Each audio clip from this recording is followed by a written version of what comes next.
Workout done, guys. So I'm getting this.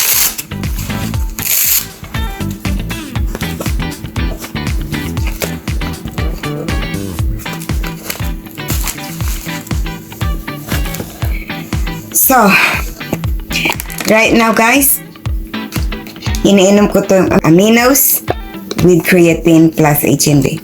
Perfect combo to support muscle recovery, strength building, at long-term consistency. Marami kasing nagsisimula ng exercise pero mabilis na papagod. Tapos masakit ang katawan, tapos mawawala ang momentum. So dapat, guys, fuel with intention. Support mo yung katawan mo na bago ka mag-burnt out. Mas madali mag-consistent when your muscle feels supported, not drained. Kaya everyday pinipili ko to: discipline, strength, wellness, longevity. So if gusto mong makita yung product na ginagamit ko personally, click mo yung link below, guys, to grab yours.